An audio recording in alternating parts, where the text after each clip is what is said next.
Hi friends, welcome to we the power channel. எல்லோரும் நல்லா இருக்கீங்கன்னு நினைக்கிறேன்.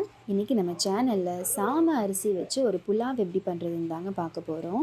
சாமை அரிசியில் பார்த்தீங்க அப்படின்னா நார் சத்து ரொம்ப ஜாஸ்தியாகவே இருக்குங்க. அதோடு பார்த்திங்கன்னா இரும்பு சத்து வந்து மற்ற மில்லட்ஸை கம்பேர் பண்ணும்போது சாமை அரிசியில் 4-5 மடங்கு ஜாஸ்தியாகவே இருக்குதுங்க.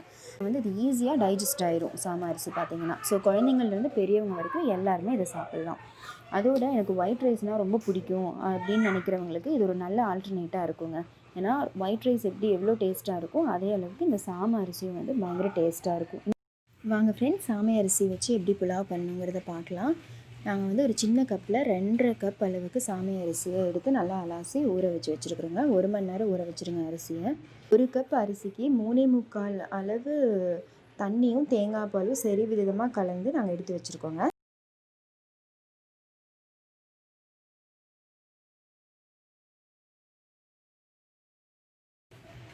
ஒரு கடாய் வச்சு அதில் வந்து நெய் 2 ஸ்பூன் நெய் விடுங்க. அது நல்லா உருகினதுக்கப்புறமா ஒரு 2 ஸ்பூன் எண்ணெய் விடுங்க.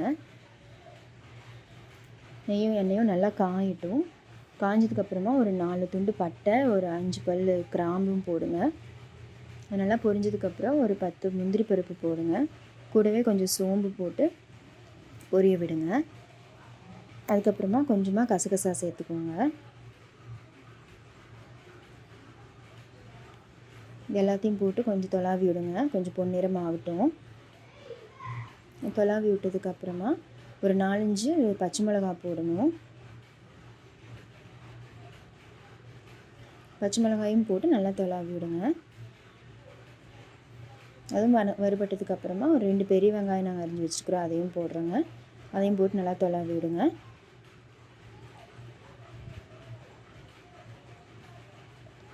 வெங்காயம் கொஞ்சம் வணங்கட்டும். வெங்காயம் வணங்கினதுக்கப்புறமா ஒரு 2 ஸ்பூன் இஞ்சி பூண்டு பேஸ்ட் போடுறோம். போட்டு நல்லா கலக்கி விடுங்க. அந்த பச்சை வாசனை போகிற அளவுக்கு நெய்யில் வறுபடட்டும். கேரட் பொடியாக நறுக்கி வச்சுருக்குறோங்க, அதையும் போட்டு நல்லா தொலாவி விடணும். தொலாவி விட்டு கொஞ்சம் நேரம் மூடி வச்சுருங்க. ஏன்னா இஞ்சி பூண்டோட அந்த ரா ஸ்மெல் போகணும். கொஞ்சம் உப்பு போட்டு மூடி வச்சுருங்க கொஞ்சம் நேரத்துக்கு. ஒரு 2 நிமிஷம் மூடி வச்சிங்கன்னா போதும். அப்புறமா எடுத்து பொடியாக நறுக்குன கொத்தமல்லி தழையை போட்டு நல்லா கிளறி விடுங்க. அது கொஞ்சம் நல்லா வணங்கட்டும். ஓரளவுக்கு வணங்கிருச்சு. இப்போ பார்த்திங்கன்னா நம்ம ஆல்ரெடி ஊற வச்சு வச்சுருக்கோம் இல்லைங்களா 1 மணி நேரம், அந்த சாமை அரிசியை வந்து இதில் போட்டு நல்லா தொலாவி விடணும்.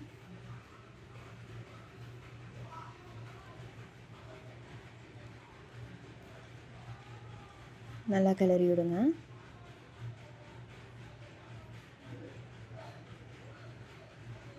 பார்க்குறக்கே செம்மையாக இருக்குது இல்லைங்களா? டேஸ்ட்டும் சூப்பராக இருந்துச்சு.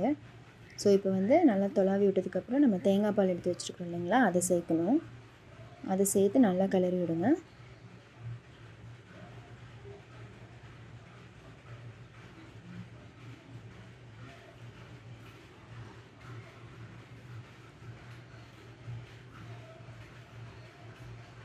ஸோ அரிசியும் பாலும் நல்லா கலங்குற அளவுக்கு நல்லா கிளறி விடுங்க. அப்புறமா தேவையான அளவு உப்பு போட்டுக்கோங்க. இப்போ கொதி வர ஸ்டேட்டில் உப்பு தேவையான அளவு ஆட் பண்ணிவிட்டு நல்லா கிளறி விடுங்க. பார்த்திங்கன்னா ஸ்டவ் சிம்மில் வச்சுட்டு ஒரு 15 நிமிஷத்துக்கு மூடி வச்சிடணுங்க. கொஞ்சம் நேரத்துக்கு ஒருக்கா எடுத்து தொலாவி மட்டும் விட்டிங்கன்னா போதும். திறந்து வச்சே தொலாவி விட்டிங்க அப்படின்னா அது ரொம்ப ட்ரை ஆயிரும், சாப்பாடு டேஸ்ட் குறைஞ்சிரும். அதனால் நீங்கள் வந்து க்ளோஸ் பண்ணி வச்சுட்டு ஒரு ஃபியூ மினிட்ஸ்க்கு ஒன்ஸ் நீங்கள் வந்து அதை எடுத்து கிளறி விட்டு மறுபடியும் மூடி வச்சிங்க அப்படின்னா ரொம்ப சாஃப்டாக குக் ஆகிரும். சாப்பிட்றதுக்கு ரொம்ப டேஸ்ட்டாக இருக்கும். எங்கள் வீட்டில் பார்த்திங்கன்னா எனக்கு எல்லாருமே சின்னவங்கள்லேருந்து பெரியவங்க வரைக்கும் இதுதான் சாப்பிட்டோம். எல்லாருமே நல்லா இருக்குன்னு சொன்னாங்க. ஸோ நம்மளோட சேனல் வி த பவர் சேனலை இது வரைக்கும் சப்ஸ்கிரைப் பண்ணாதவங்க பண்ணிக்கோங்க.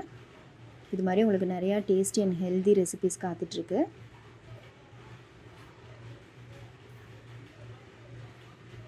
ஸோ அவ்வளோதாங்க. ஒரு 15 நிமிஷம் நல்லா மூடி வச்சு கொஞ்சம் நேரத்துக்கு ஒருக்கா தொலாவி விட்டிங்க அப்படின்னா இந்த மாதிரி நல்லா வெந்து நல்லா குக்கான ஒரு சாமை அரிசி புலாவ் உங்களுக்கு கிடைக்கும். நல்லா கிளறி விடுங்க. ஸோ டேஸ்ட்டான புலாவ் ரெடி ஆயிடுச்சு. நீங்களும் உங்கள் வீட்டில் ட்ரை பண்ணி பார்த்துட்டு எப்படி இருந்துச்சுன்னு உங்களுக்கு கமெண்ட் பாக்ஸில் சொல்லுங்கள். உங்களுக்கு ஏதாவது சஜஷன்ஸ் இருந்தாலும் நீங்கள் கமெண்ட் பாக்ஸில் சொல்லலாம். தேங்க்ஸ் ஃபார் வாட்சிங் வி த பவர் சேனல். மறக்காமல் நம்ம சேனலை சப்ஸ்கிரைப் பண்ணிக்கோங்க. தேங்க்யூ. பாய்.